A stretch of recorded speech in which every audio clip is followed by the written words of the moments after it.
Marami sa atin wala ng tiwala sa sistema ng hustisya sa bansa.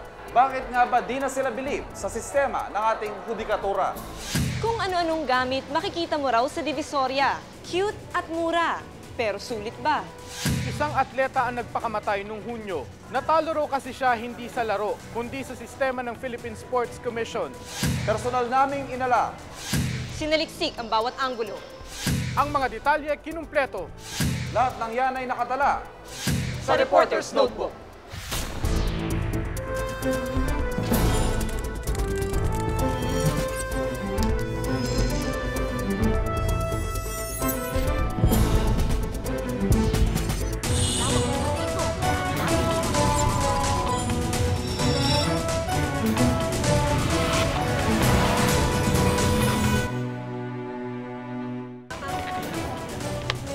Buhay ng isang siklista na uwi sa trahedya. Susunod sa Reporter's Notebook. The Eyewitness DocuFest is on the road again. Next stop, Central Luzon State University, Science City in Muñoz, Nueva Ecija. Be there on November 17, Wednesday, from 9 a.m. to 5 p.m. at the CLSU Auditorium. Join the motorcade, meet the hosts, watch the documentaries. Interested parties may contact these numbers. This event is presented by the Society of Advancement of Management Studies.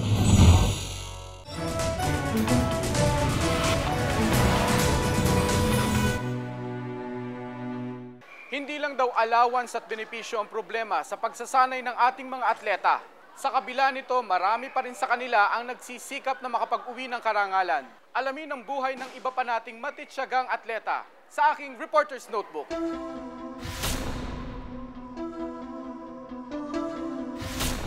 Nay, atay, pasensya na kayo kung bakit ko ito nagawa dahil sa di ko na kaya ang problema at sa na napatawad ninyo ako.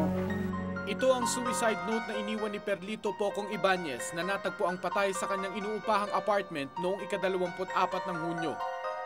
Nagbigti ang 25 anyos na atleta dahil sa umano'y problema sa pera at relasyon. Umalis yun, kalib-in na yun. Bakit ho ba siya iniwan ng kalibin? Wala na nga kasi pera eh.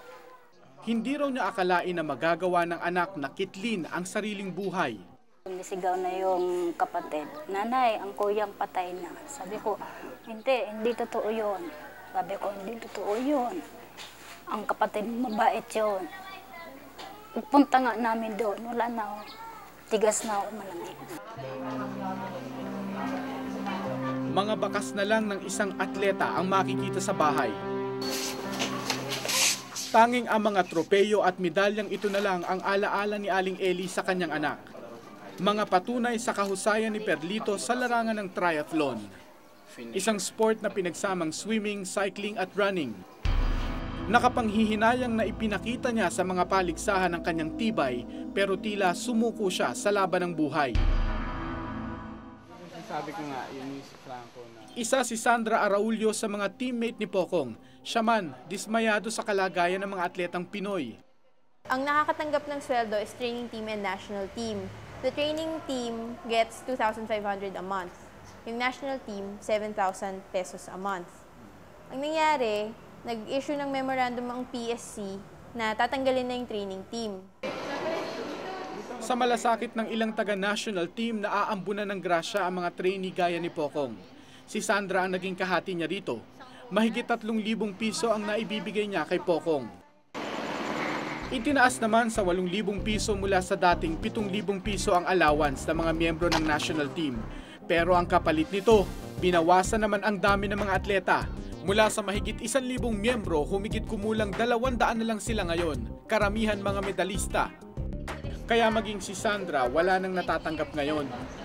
Reason why hindi kami nakatanggap ng sweldo ngayon is dahil hindi pa daw kami nag-medal sa SEA Games. Hindi pa nga nasasali yung triathlon sa SEA Games eh.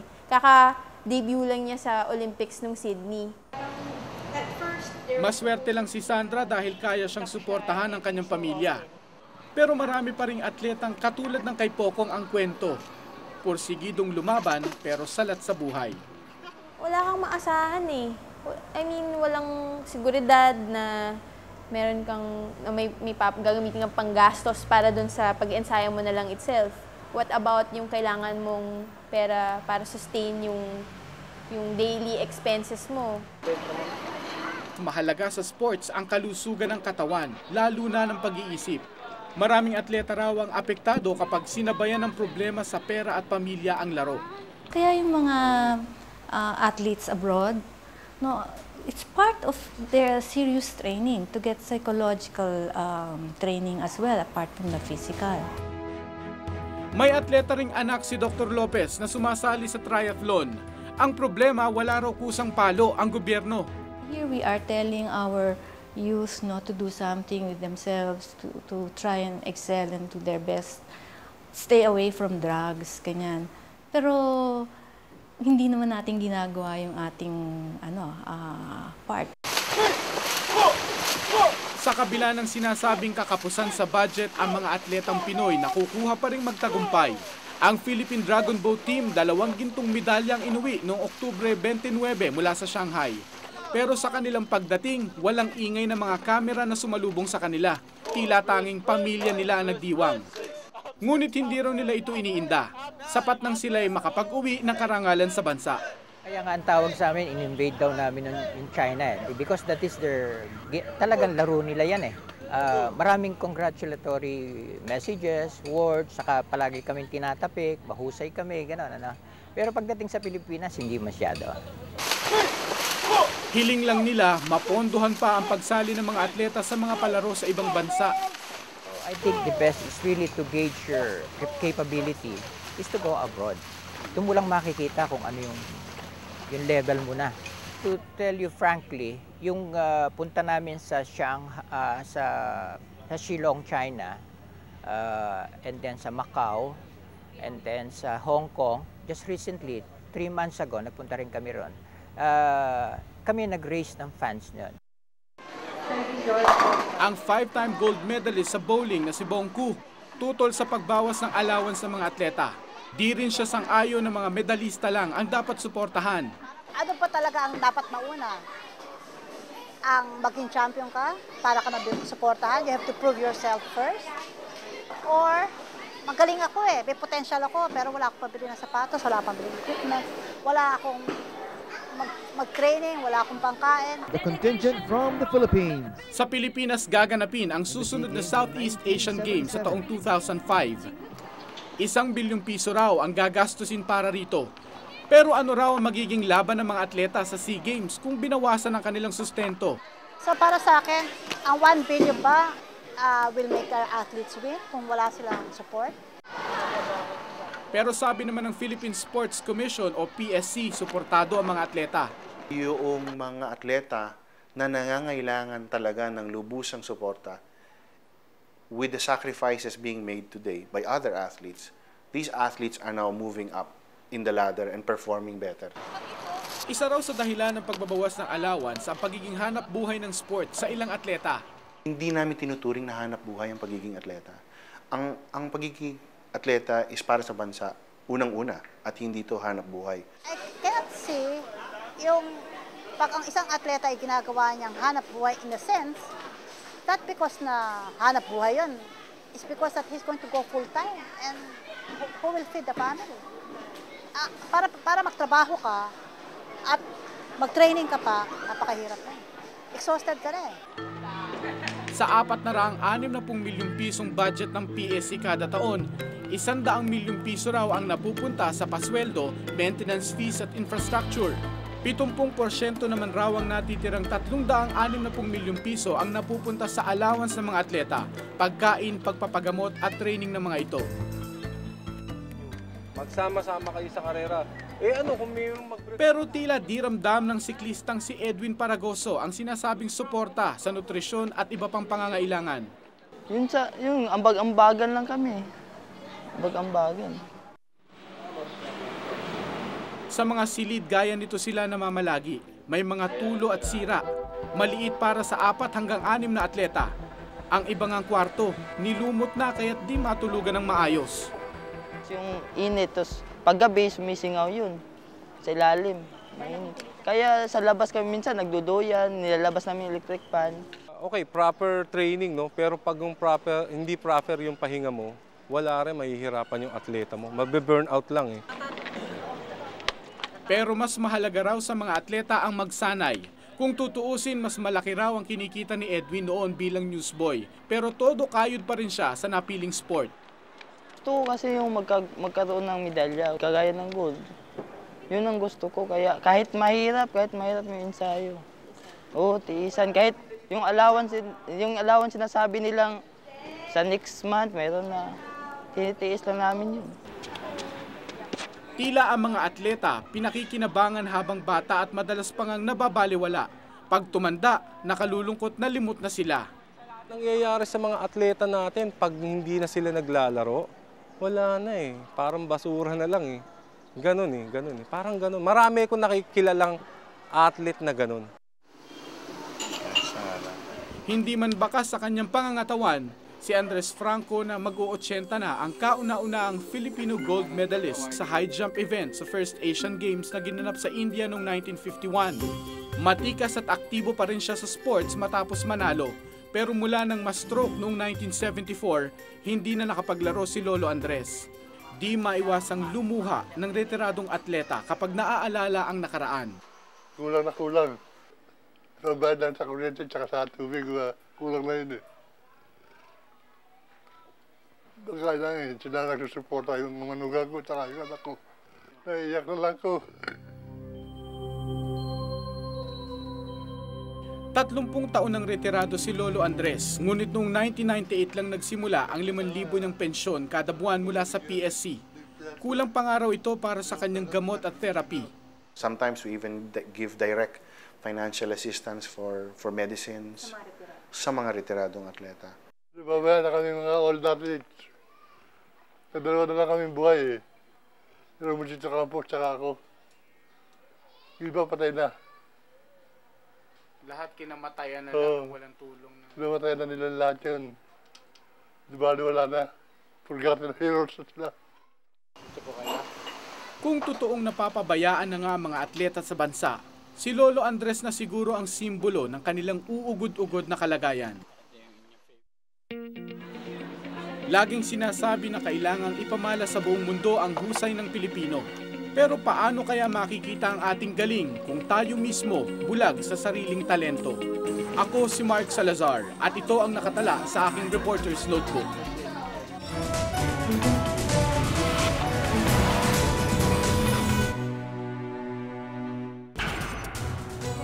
Susunod, mabagal ang pag-usad ng hustisya sa bansa. Alamin sa aking Reporter's Notebook.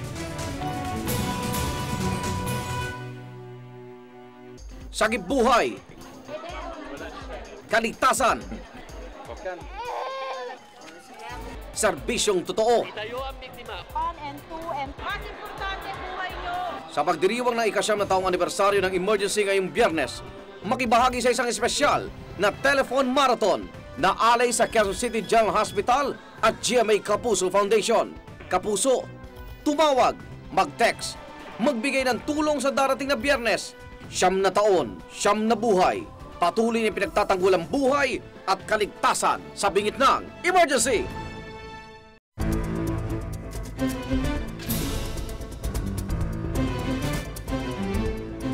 Bulok daw ang sistema ng hustisya sa bansa. Paano nga naman? Kahit hindi ka pa sentensyado, basta't hindi ka makapagpiyansa, bulok ka na sa kalaboso. Bakit nga ba usad pago ang sistema ng ating hustisya? Pagpintangan akong sangkot sa fraternity war na nagresulta sa pagkamatay ng isang estudyante. Imbes na karangalan, kahiyan ang natamo ng aking pamilya. February 28, 2002. Matapos ang 7 taong pagkabilanggo, napawalang sala si Raymond Darag sa kasong pagpatay sa isang kapwa estudyante sa UP. Graduating student si Raymond ang siya'y makulong. Punong-puno siya ng mga pangarap noon. Mga pangarap na halos tuluyang mabura dahil sa pagkakakulong bunsod ng isang krimeng hindi niya ginawa. Sa loob ng 7 taon, tiniis niya ang malaimpyernong kondisyon sa loob ng Quezon City Jail. Papasok kayo dyan, nandyan na lahat, biglang mapopostpone. Bakit? Kasi yung piskal wala, o yung prosecutor wala. Bakit? Kasi nag-attend ng meeting, ganyan. Ngayon, unti-unti nang bumabalik sa normal ang buhay ni Raymond. may trabaho na siya at sariling pamilya. Swerte pa kung tutuusin si Raymond.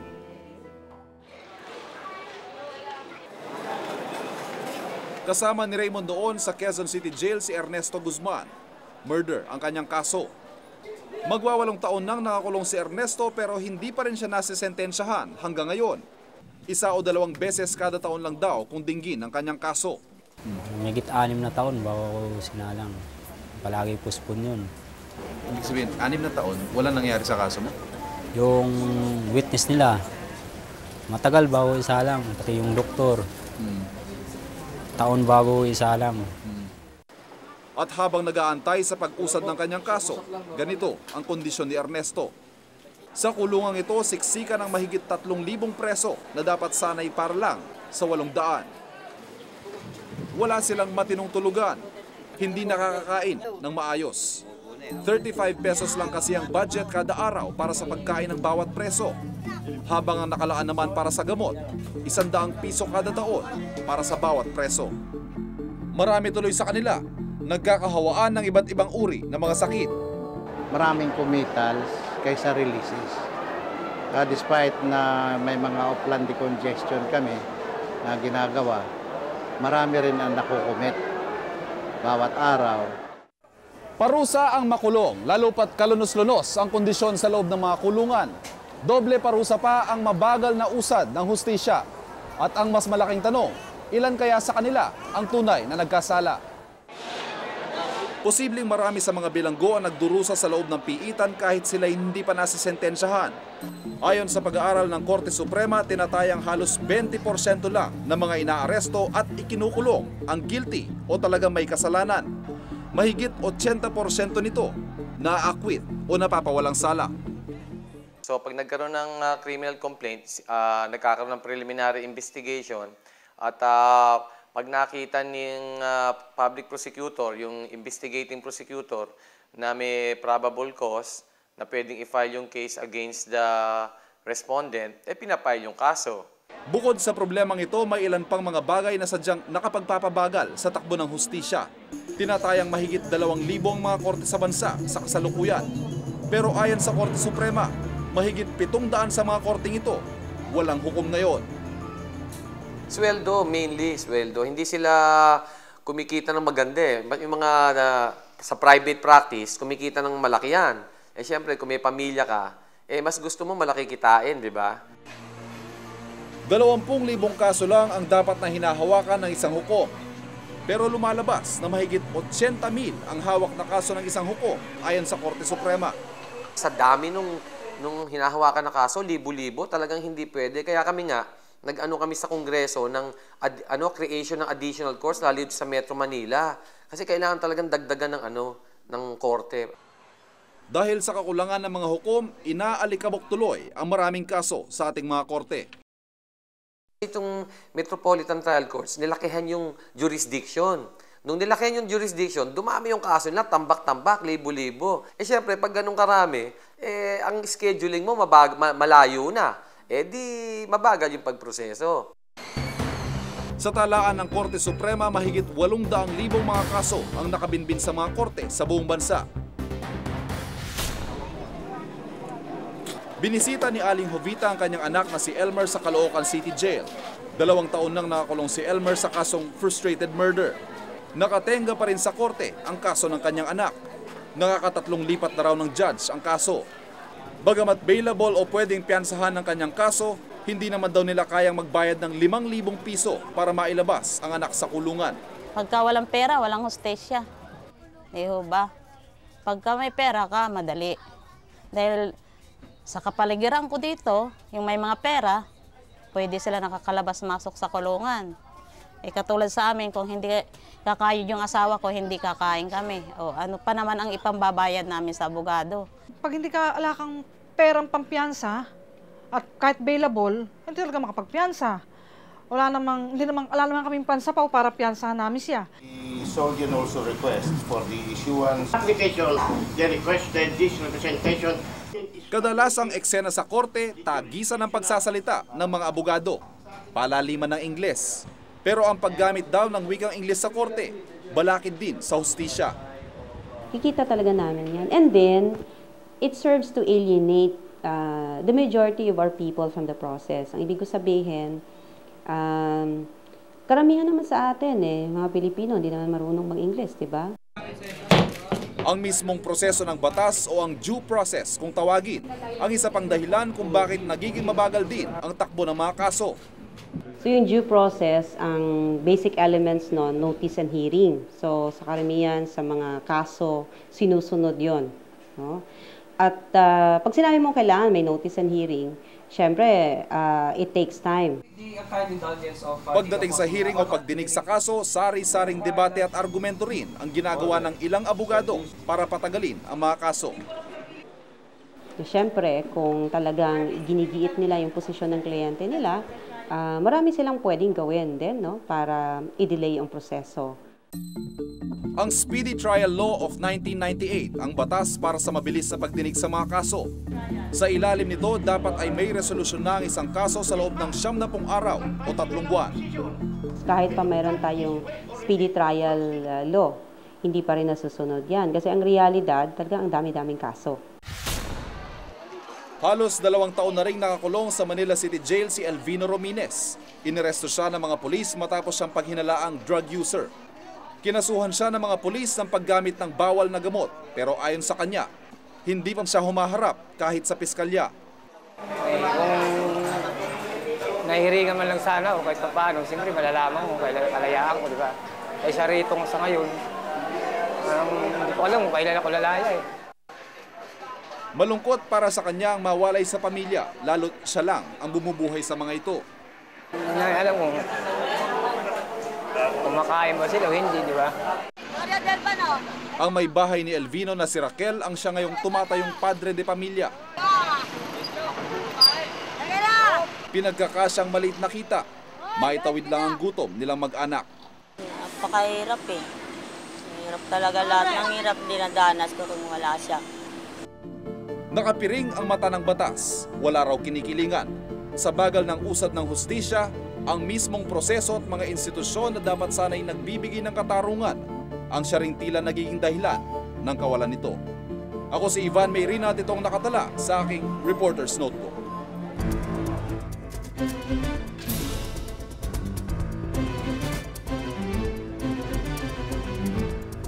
Susunod, sulit ba ang natitipid mo sa pamimili sa Divisoria? Tuusin natin sa Reporter's Notebook.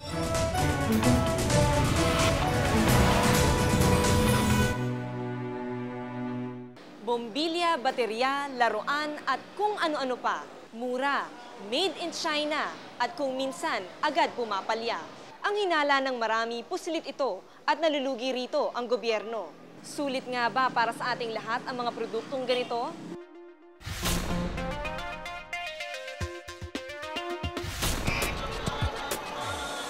Baklaran, Raon, Divisoria. Ilan lang ito sa mga lugar na dinudumog ng mga kababayan nating Pinoy. Ang dahilan, magaan sa bulsa. Mapalaruan, payong, bag, tools, prutas at marami pang iba.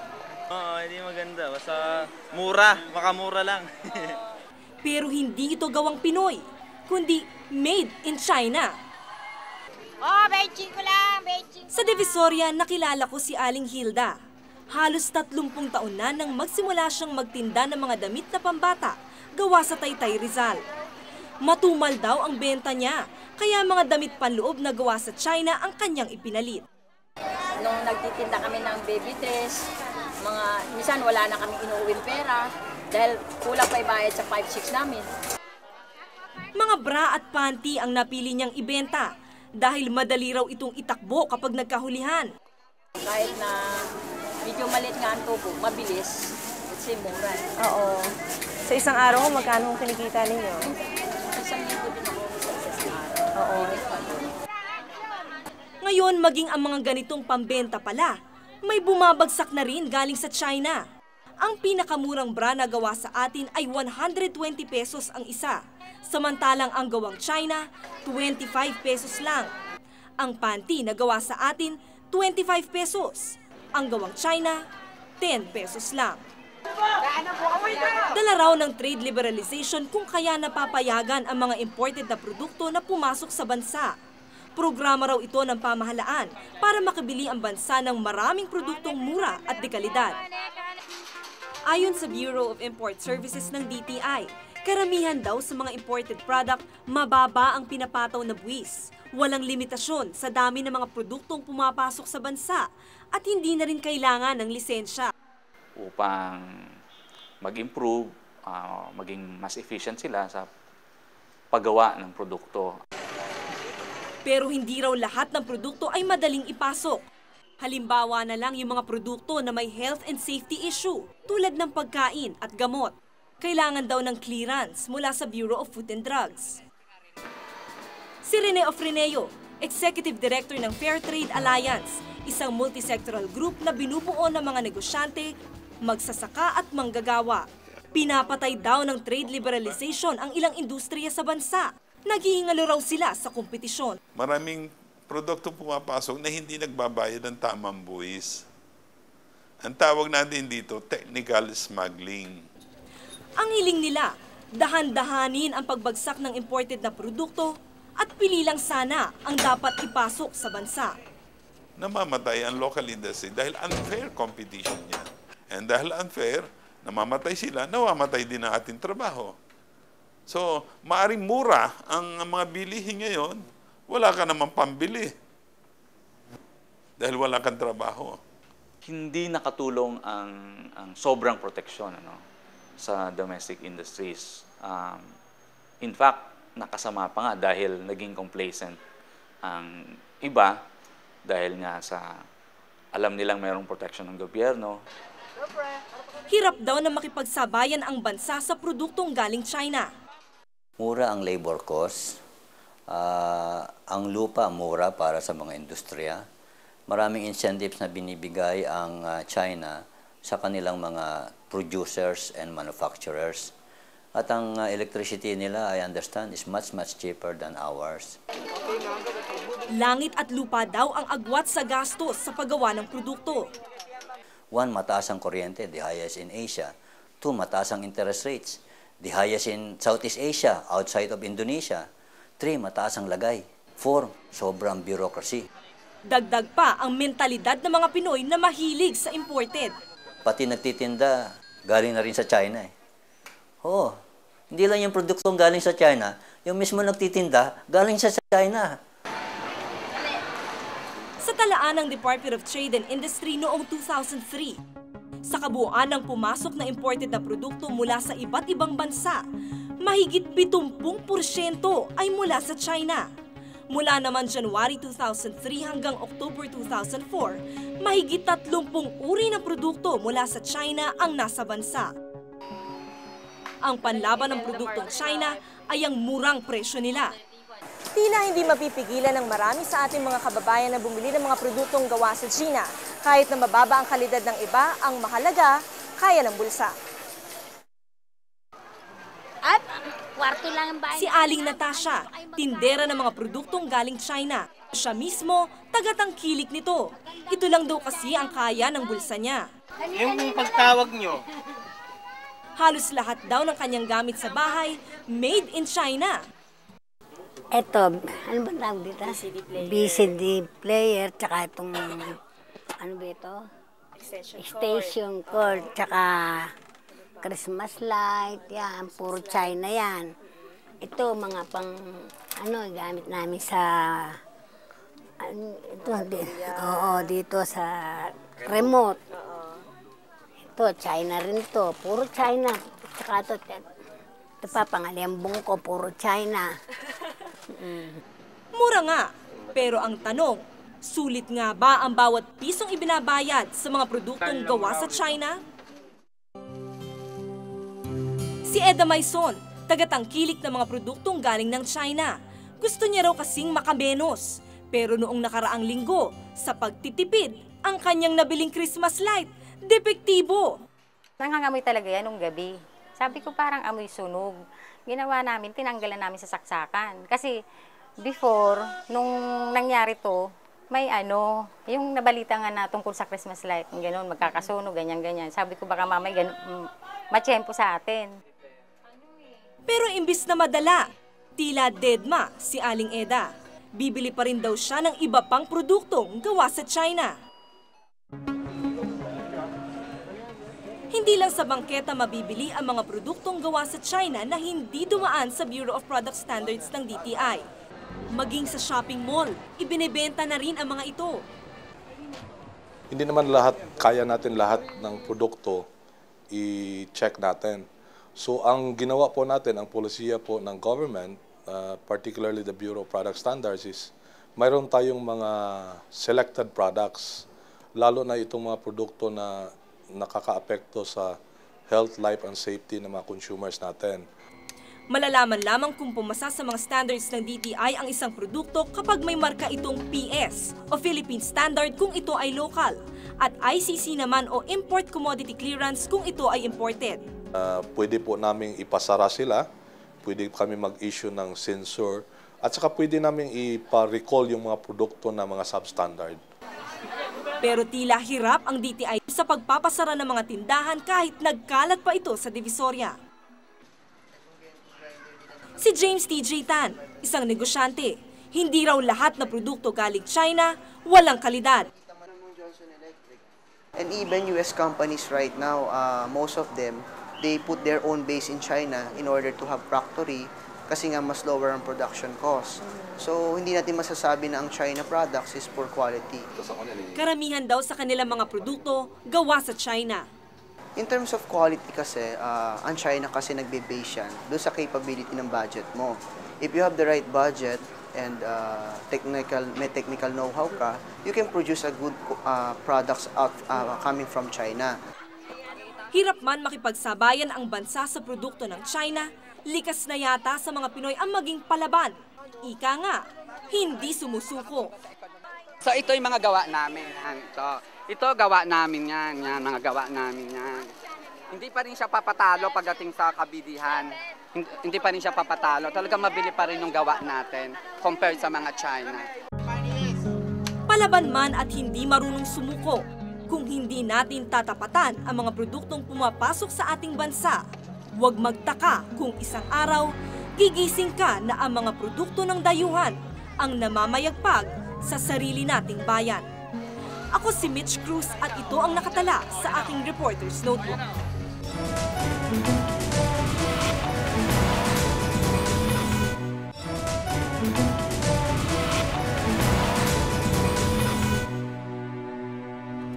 Kung may nais kayong ipasiyasat na issue o balita, maaari kayong tumawag sa amin sa numerong 928-4239. Maaari rin kayong mag-email sa amin sa reportersnotebook@gmanetwork.com. Para sa malalimang pagtingin sa mga issue at balita, samahan kaming muli hanggang sa susunod na Martes. Ako si Mark Salazar. Ako si Mitch Cruz. Ako si Ivan Mayrina at ito ang Reporter's Notebook.